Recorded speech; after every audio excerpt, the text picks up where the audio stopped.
Well, hey, friends, this is Bob Ferguson, and it's really delightful to be here. I have taken a couple of year hiatus from doing Life with Bob interviews, and so I decided to start it up again. And I can't think of anyone I'd rather do an interview with than Professor Susan Krumdieck. Susan and I met in a very interesting set of circumstances. We met on LinkedIn and had a little Zoom meeting, and I have to say, it was kind of love at first sight, love at first sound. I was fascinated, struck, and really compelled by her work. And so she is here with us today. Susan, thank you very much for gracing us with your presence. Sure. Right. Glad to be here. And I'm glad you're here. So, how did this all start? You actually started, along with some of your colleagues, the whole concept and practice of transition engineering. What is transition engineering? Why is it important? And for those who are unfamiliar, we are going to, in a few minutes, just have Susan pop up a couple slides so we can talk about what transition engineering is and what it addresses. Then we'll go deeper. So, Susan, over to you. All right. I would say transition engineering is the next evolution of engineering. It's a correction in the way we do things. This is a thing that has happened in engineering over and over before. And it's time for us to correct the pathway we're on. And yeah, you might not have thought of engineers as having a role other than electric vehicles or hydrogen or all the other things that you've seen on LinkedIn. But that's really what we're talking about, is changing what we're already doing. The backstory to that is that I went into mechanical engineering some time ago because I wanted to work on sustainable energy. It seemed very apparent after the OPEC oil embargo in the 70s and the energy crisis and global warming, which we did know about a lot in the 70s and 80s, that it was energy that had to be changed, had to be substituted. We had to find the answer. And so I did spend a lot of time in all sorts of energy pursuits. I got my PhD, and I went on to teach mechanical engineering and focusing on energy and doing research on sustainable energy. And so I've been through energy efficiency and biofuels and geothermal, wind, solar, you name it, tried it all, including hydrogen and carbon capture and storage. And, I was teaching these things and doing my job. And one day my son was just a kid, and he had watched this movie, The Inconvenient Truth. So if you remember that came out in 2007. And historically, I think it was probably one of the more impactful films about climate change.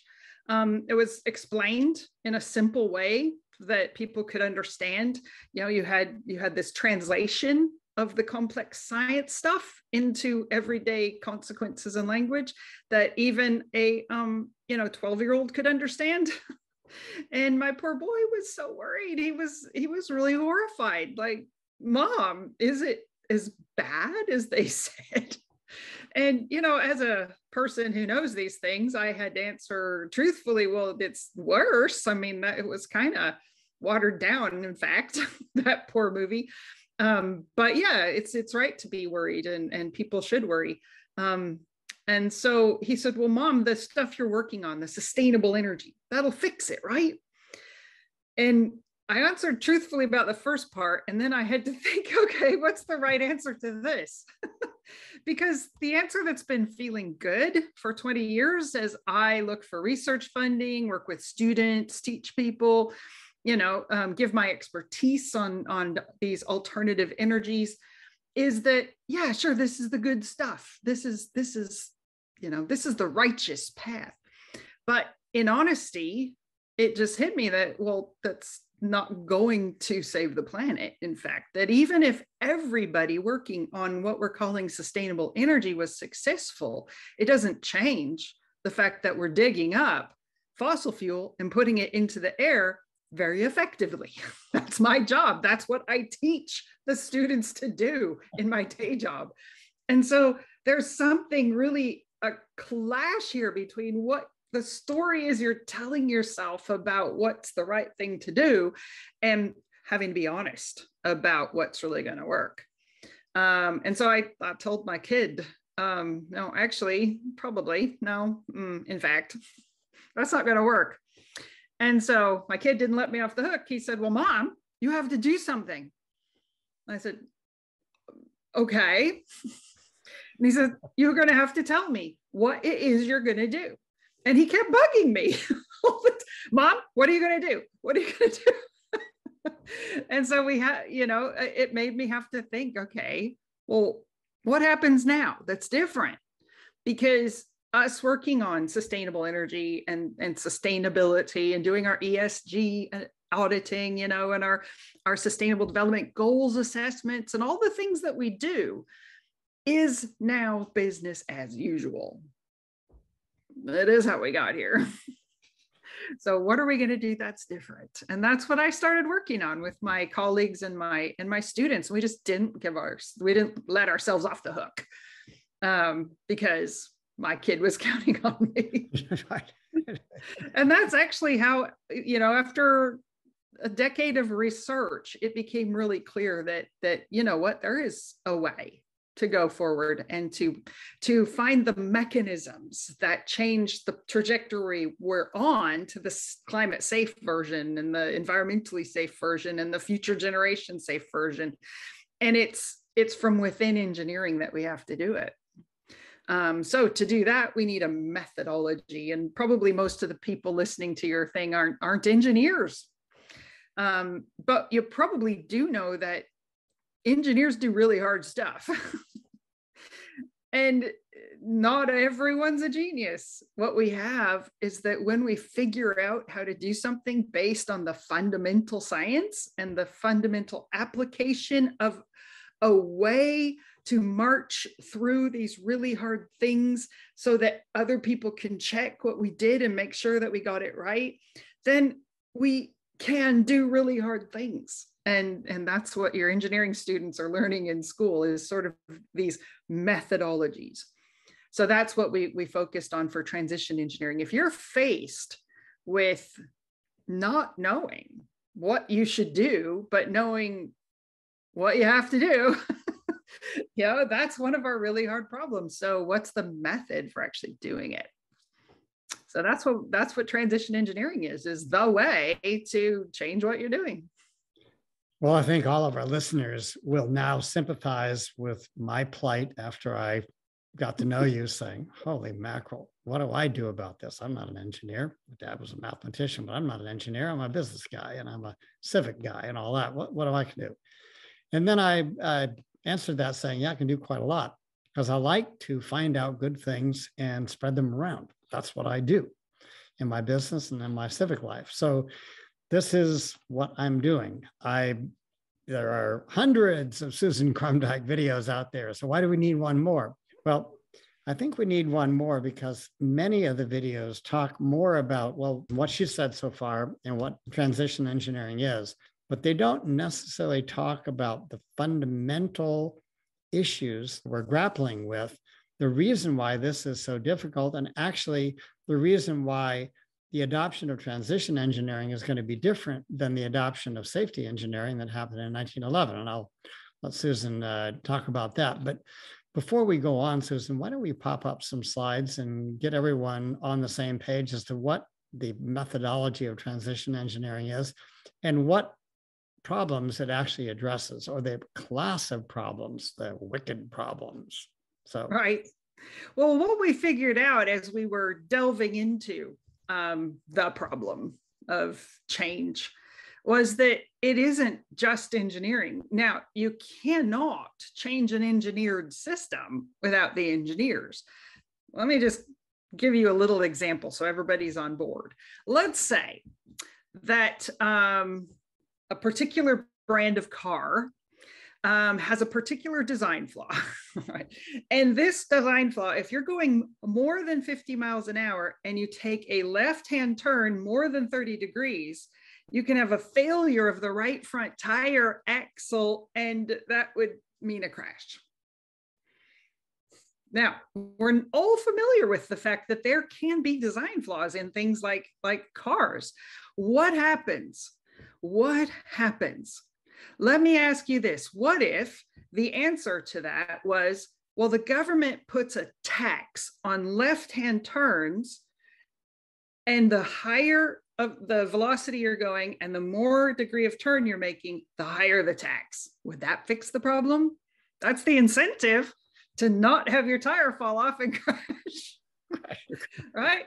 Could the market put a price on, not turning to the left? Could you go to consumers and explain to them the danger that they're in and how consumers can take action to save themselves? No, the car has to be recalled. The engineering has a flaw. And the engineers, because of our ethics, would be honest enough to say, you know what, we made a mistake.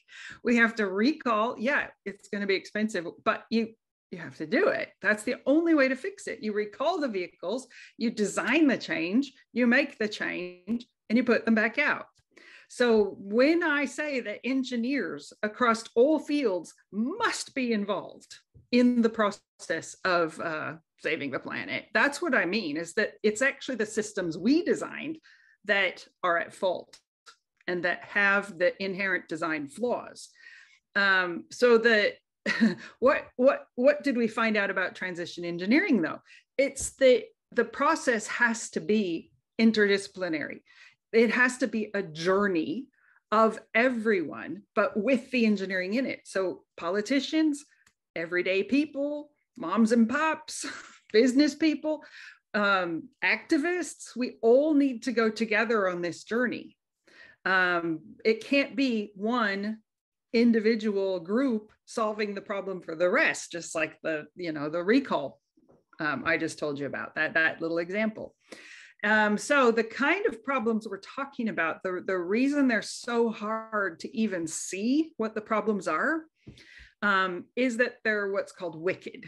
So I'm gonna share a little diagram that we use.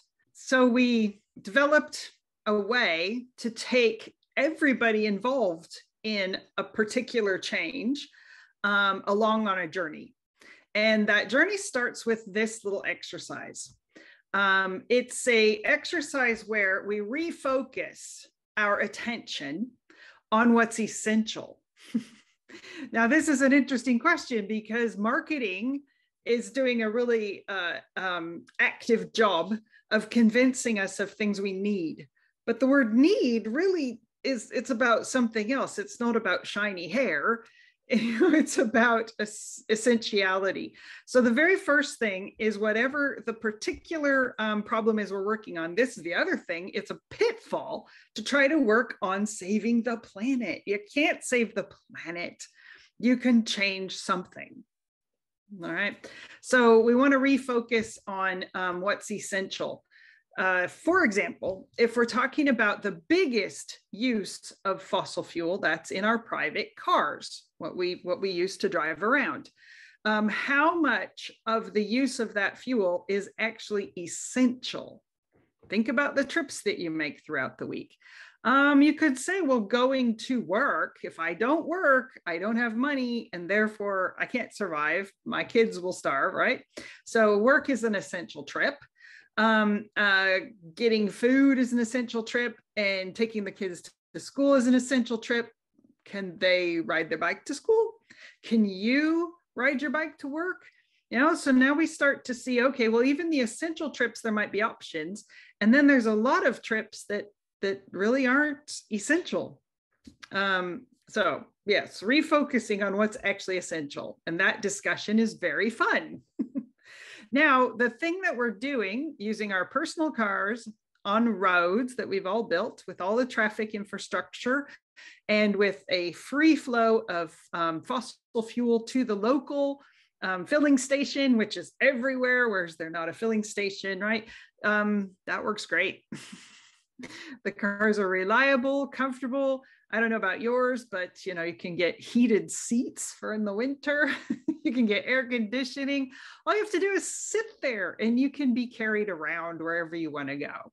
And the government builds roads so that you can go everywhere, and we're away. And the fossil fuel companies provide the fuel to make it all run. So we have to admit that this system really does work, right? And then we have to think about that it's actually not sustainable. And that we don't really talk about. Again, this is a difficult transition in the way we think about things, is what is not sustainable about the way we get around. Let's call it our mobility, the way that we are using petrol cars on roads to go everywhere, filled with fuel. What is not sustainable about that? Well, the fuel, the roads, and the cars. The use of 3 tons of steel and materials per person per 10 years. How can that possibly be a sustainable way for humanity to exist? It's just the demand is too high, and then the resources that go into it are not sustainable either. So this has been a fun few years. It's been a fun 50 years or so, but it's not sustainable, and it's not going to continue into the future. But it is how I get to work, how I get my kids to school, how I get my groceries, and I don't know how else I would do that. Right? It's how I'm meeting my needs. And so I don't actually want to talk about this because I don't know how else I would do it. All right.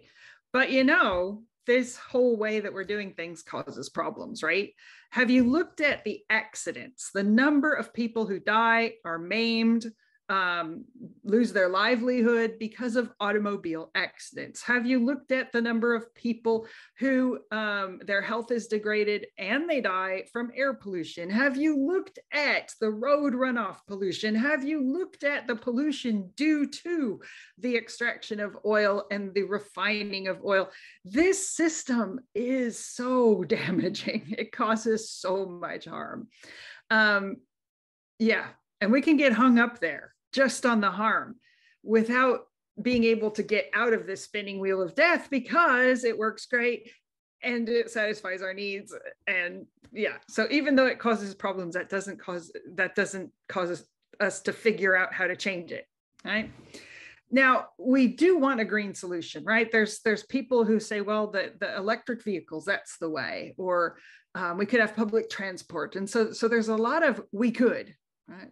Everybody's heard that. We could have hydrogen cars. We could, lots of we could. And we want that, we want something that isn't doing the harm and that's sustainable. But this way that we're doing it today is exactly the way we're going to do it tomorrow. I can guarantee that. And there's really no way to change it. Some people are buying electric cars. And if you look at the numbers of not electric cars, you can see that it isn't actually changing anything.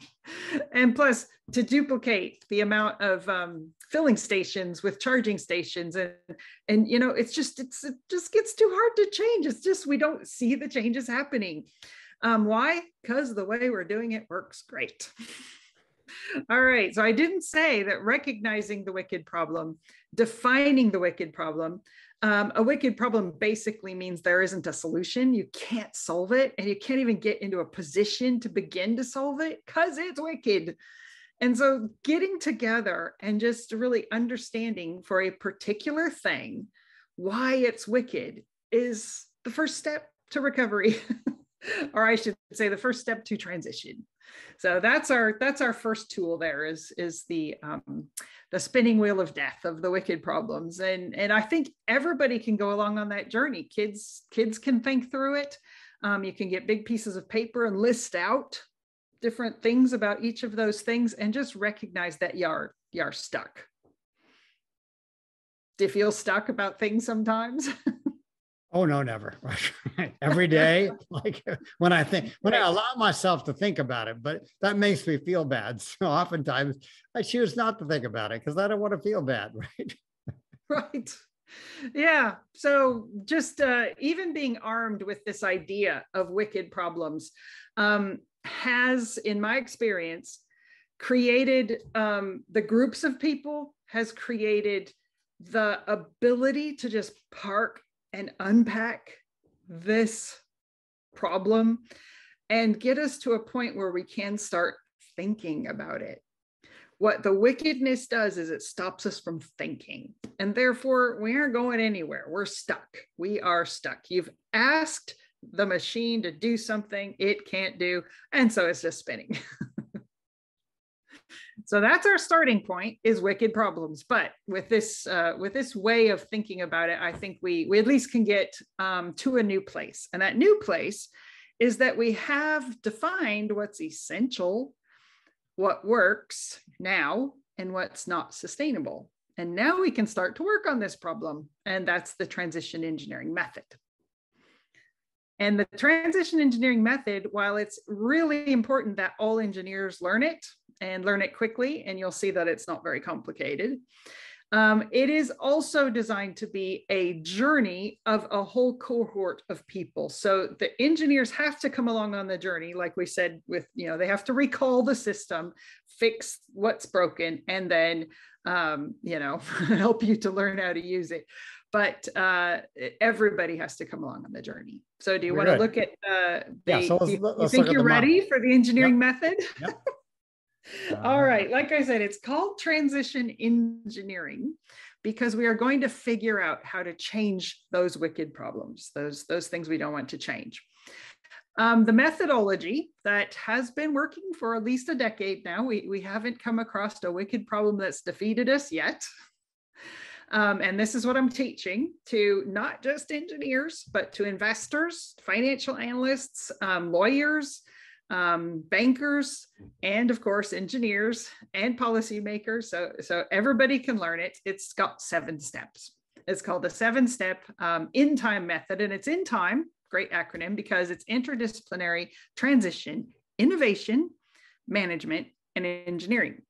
Interdisciplinary, because we're all in this together. Transition, because the whole point is we're going to change. We're on a trajectory that's leading to increased risk and danger every day. We're going to find the mechanisms to change that trajectory to a climate safe direction. The management part is there because the systems we're already using are already managed. They're part of business. They're part of our lives. And so we have to deal with that management. Everything has to be profitable, and engineering for the reasons I've already explained, because the systems that must change are engineered. Therefore, the engineers have to be on the job. So the 7 steps, we just talked about that. We have identified a wicked problem. There's no solution, and we feel quite stuck. So the first step is to actually not try to solve it. I don't know if you get into these discussions with people, everybody wants to give you a solution. People just come at you at ramming speed with a solution. Well, I saw on Facebook that we could fill in the blank. Right. And that just keeps you going in that circle. Okay. So pause for a minute, admit we don't have a solution, and let's go through the method and see what happens. So the first step is actually to take a little time travel trip. We're going to go back that same essential need that we already identified in 1911 in your place. Now, this is a thing when we look at history, the History Channel. Does the History Channel say, does it come with a warning, historians only? When you're watching a drama set in history, right? The Medici, where does it say warning, historians only? No. History is accessible to all of us, right? You don't have to be an expert. We can all understand the way that people in our place lived 100 years ago. And so we're going to do that. We can find out, how did people get to work 100 years ago? And this has been really fun research for me to learn about this. 100 years ago, there were some cars, there were telephones, there were electric lights. There were a lot of the things that we know today. And in fact, we would be very comfortable there. It's just that they were just starting, and they were not at any kind of risk of cooking the planet at that time. They could go about their daily lives. They could do it, they could do their thing. And the world was not in peril from that. They did have a flu coming at them. They had world wars coming at them. But in 1911, they could have kept going that way, and they would have been fine. So let's go there and visit and see what the heck we can learn. Now, be careful. We are not going to move there. We cannot go back. We have a short trip. We're going to look around as quickly as we can. We're going to learn everything we can from every perspective, and then we're going to come back to the present. All right. So you can't go back. You can't live like they did 100 years ago. It's not a thing. All right. So we're going to visit the past, and then we're going to carefully work our way forward in time, looking at what changes and how changes move through society. Because right now, what was that spinning wheel of death doing? It was just making us think we couldn't change. And the fact is, the last 100 years, we've done nothing but change. So how do we do that? What does it look like?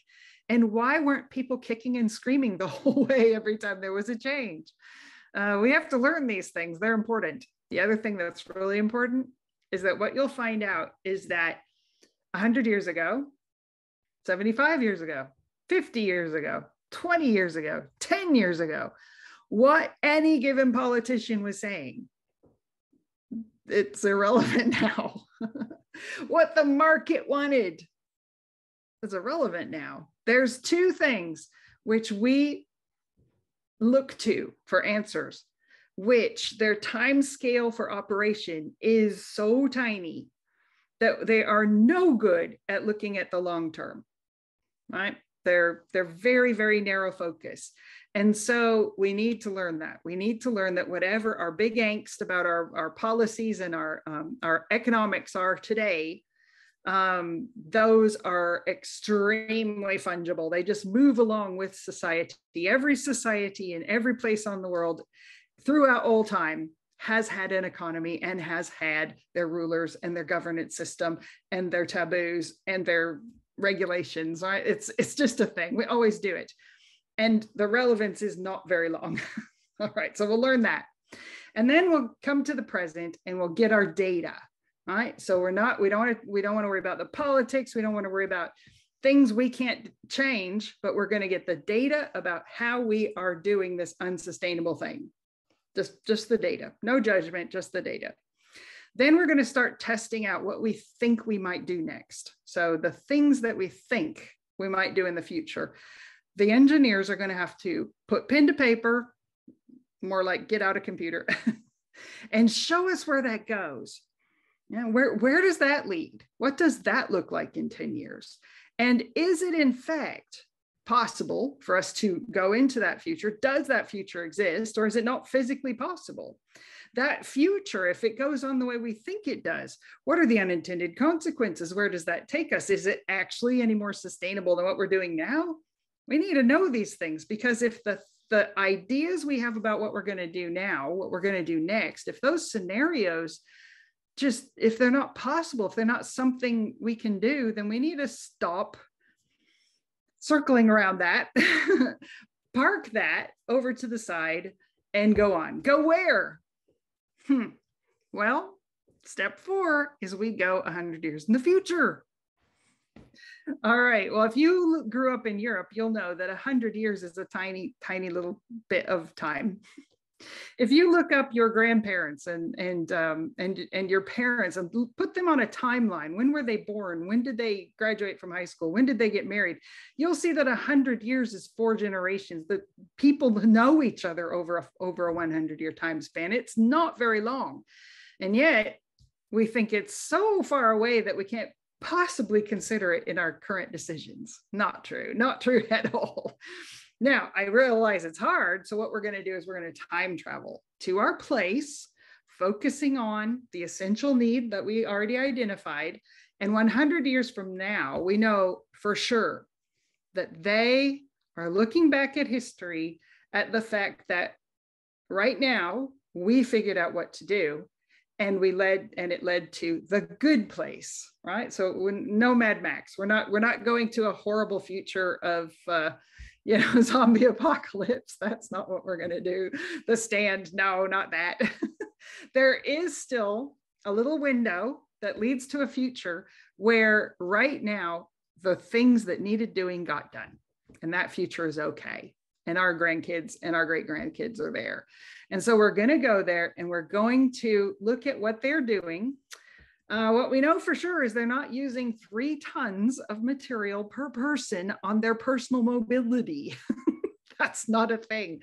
They're not pumping oil out of the ground and putting it into the air as fast as they can. In fact, it's a very precious commodity that is used, very sparingly for the most important things. Let's start asking those people what those most important things are. That's a conversation we don't hear at all here. That's what they've figured out how to do. They've figured out how to understand what's important. And how to make things work without oil, coal, and gas. So let's look at how they did that.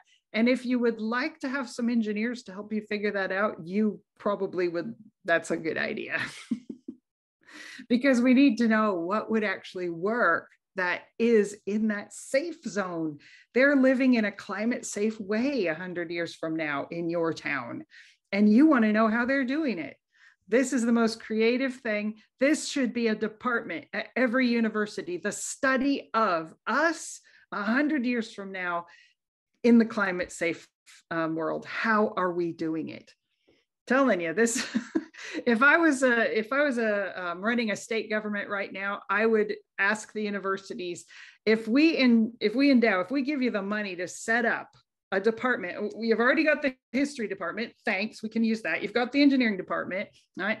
You've got the economics policy, you got it all. But we want the 100 years from now department, the climate safe world department. That's what we want. Do you think we could do that? That'd be fun. That would be an evolution, which will be very helpful. All right.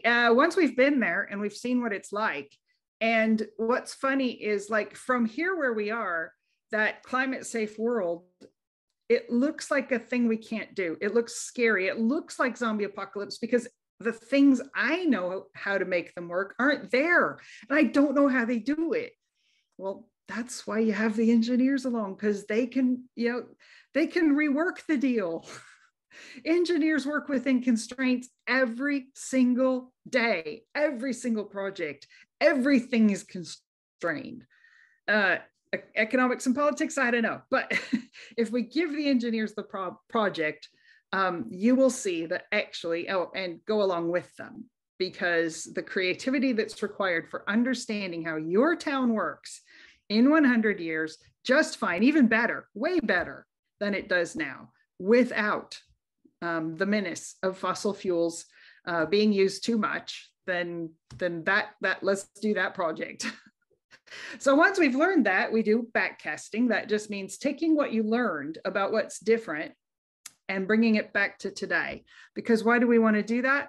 Because what it is that they've got that works, that makes this world work in a climate safe way, we need to start that now.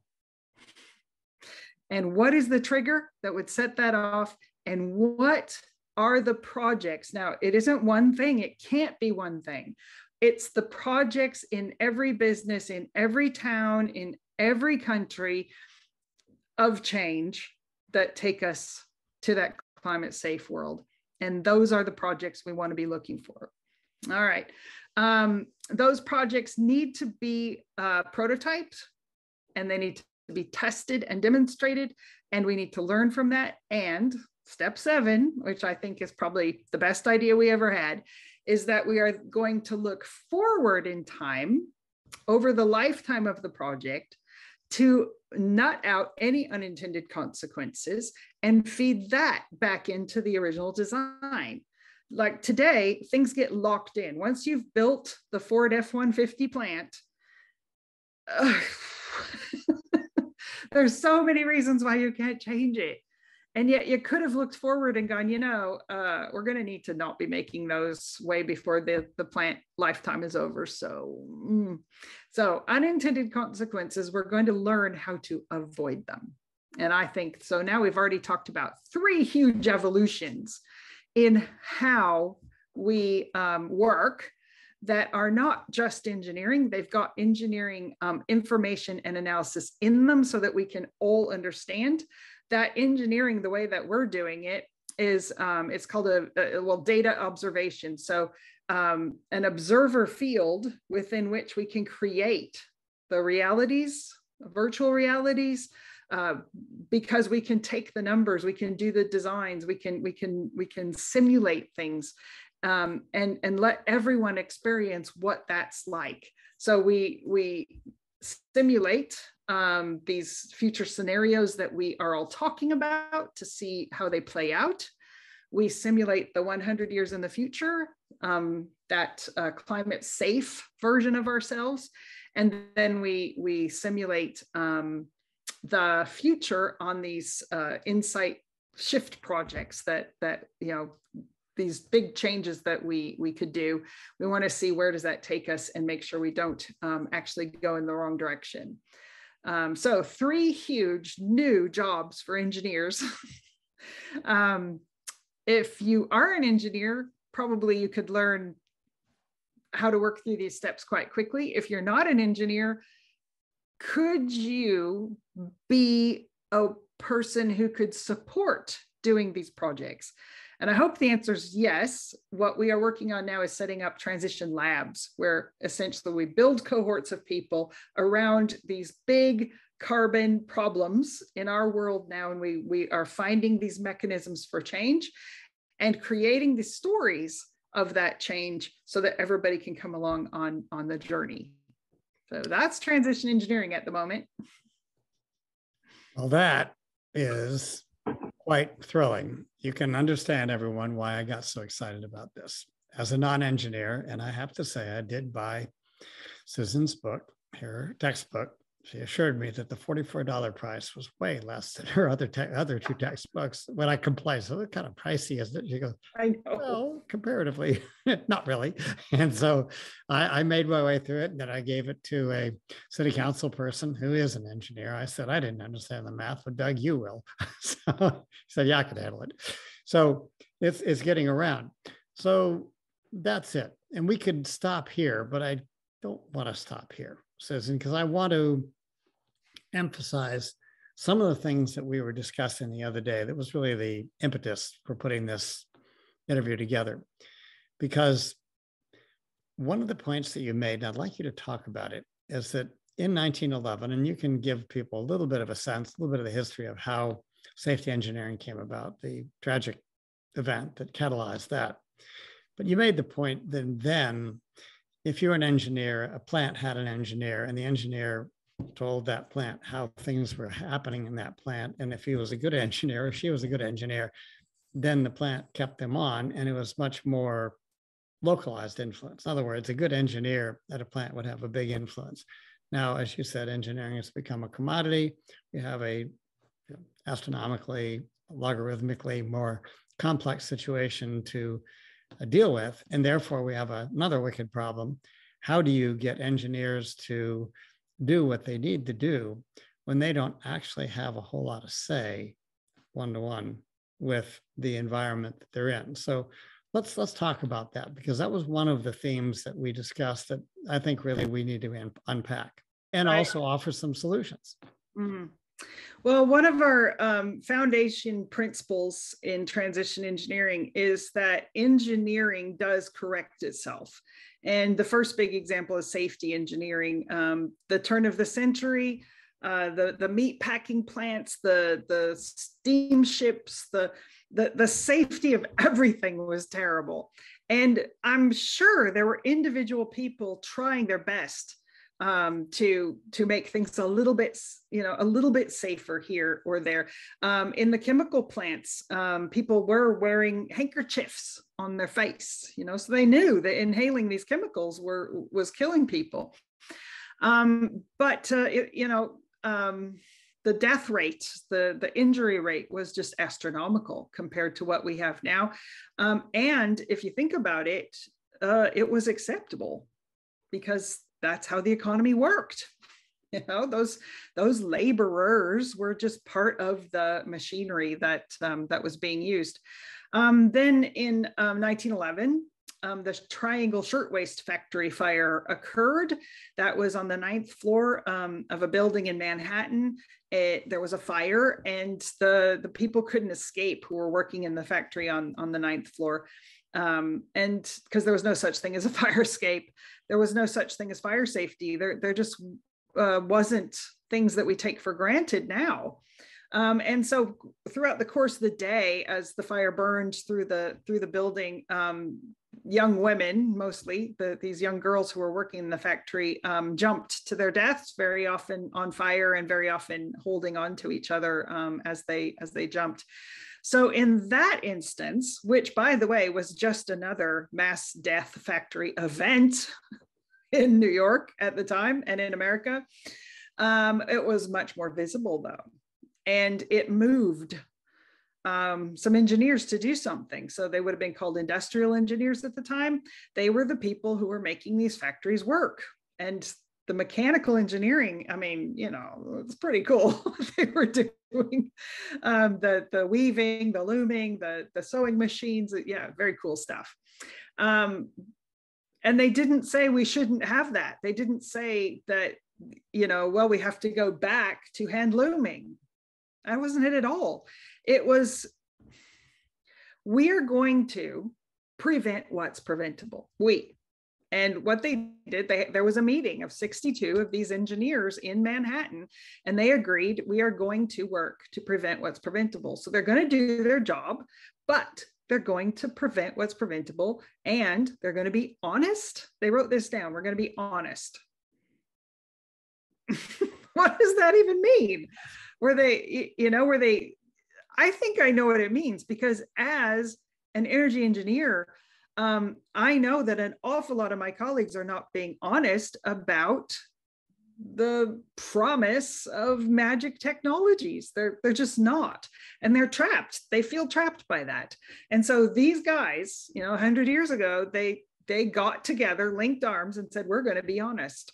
We're going to tell you what the problems are and what can and can't be done. And then we're going to do what needs doing. And we're going to work from a position of knowledge. So we're not going to just, be pundits and say, oh, well, we're not going to tell people what they can do. We're going to work on what we know from our own expertise. And so that little combination was magic. And it's been, today in the UK, if safety engineering hadn't happened and you had the same death rate per number of workers that you had in 1911, 8,600 people would die on the job this year. Well, this year, less than 150 will die on the job. Every one of those is not acceptable. And every one of them will cause an investigation and a review and changing of whatever it was that contributed to that death. So we have absolutely changed the future. And that wasn't the only time. The other thing about safety engineering that's key is that it was the engineers giving themselves the permission to do their duty of care, to do what must be done. Okay. It wasn't saying, well, when the market puts a high enough price on worker deaths, then we'll do something. It wasn't, well, when there's a regulation against it, then we'll comply. Not at all. It was just, we will do better. We'll look at what needs changing and we'll do it. And they did. Everything that we have now came out of that way of thinking. Then it grew. Every time there's a big disaster, the corrective engineering occurs. So the key that I'm working on with transition engineering is to trigger the engineers of the world to understand that this is another one of those. that corrective transdiscipline thing that we do, it's time to do it now. Here's the method. We all get together. We're going to be honest about what the problems are and what the possible solutions are. That would be huge. We're going to work to prevent what's preventable. And we're going to work from our own positions of knowledge of the systems that people depend on. Yeah, you don't try to fix a system you don't know anything about. You have to work from a position of knowledge. So we're just going to do it again. So that's sort of the rationale, if you will, behind the whole thing. So that gets us up to, why would engineering change, and why would anybody care other than engineers? And the answer is because if you're a worker, your life depends on it. Because we have to do it. It's our what's the next step? That's the question. In 1911, within a decade, they had 12,000 members of the safety engineering. They had an association. They had a journal. They were training people like crazy. Insurance companies required that all factories had this training, that all of their, So in 1911, when there wasn't an internet, the word could spread like wildfire. So you would think the possibility of moving this next corrective transdiscipline at light speed would be high.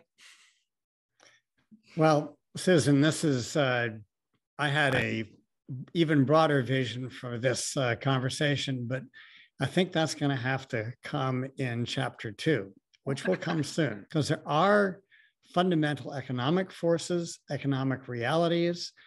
You have a remarkable construct of return on energy investment as opposed to just ROI, which I think needs to be unpacked. There's a lot of layers of this that I think if people really are exposed and understand about this, they'll have, first of all, a better understanding of why transition engineering is such a big deal. And all of us who are non-engineers are going to hop up and down and say, we need to do this thing. This thing is going to go. Insurance companies.